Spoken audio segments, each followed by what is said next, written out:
Anya, a young Inuit girl, lived on the edge of the world. Her heart belonged to the ice, to the whispers of the wind, to the stories of her ancestors. She knew the Arctic breath, the dance of the northern lights, the silence of the frozen land. One day, a story came to her, not on the wind, but in the worried eyes of her grandfather. A polar bear cub was trapped, injured, alone. He needed help. Without a word, Anya knew she had to answer the call. The journey was long and dangerous. The icy wind bit at her face. The snowmobile rumbled across the frozen desert, her grandfather a steady presence beside her. They travelled for hours, the silence broken only by the machine and the crunch of snow beneath. Anya's heart pounded with a mix of fear and determination. She had to find the cub.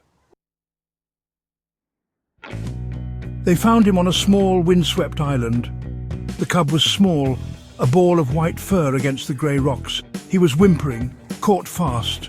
Barnacles clung to his leg, a cruel trap. Anya felt a pang in her chest.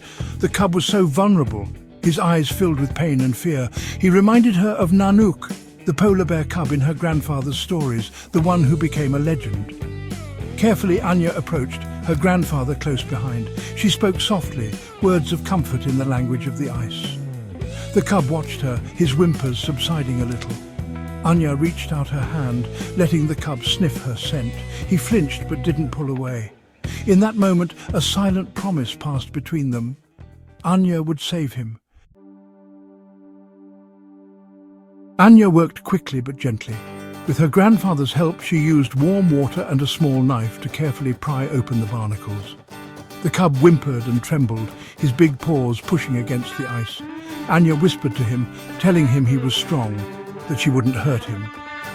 Her grandfather watched with pride, his weathered face creased in a smile. He had seen this kindness in Anya before, knew the depth of her compassion.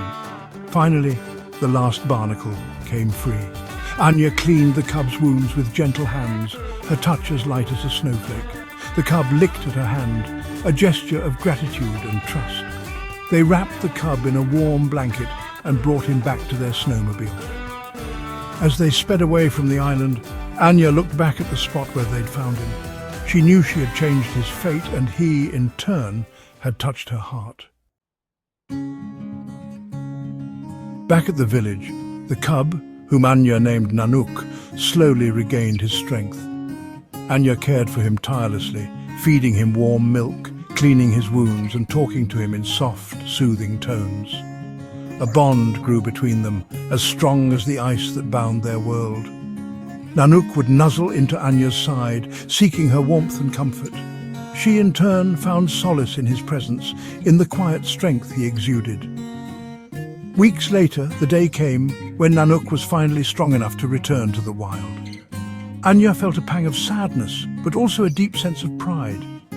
She had saved him, and in doing so, she had discovered a wellspring of courage and compassion within herself. As Nanook disappeared into the vast whiteness, Anya knew that their lives were forever intertwined. She had answered the call of the wild, and in doing so, she had found her own strength, her own story to tell. The story of Anya and Nanook, a bond forged in frost and fur, a testament to the enduring power of compassion and hope.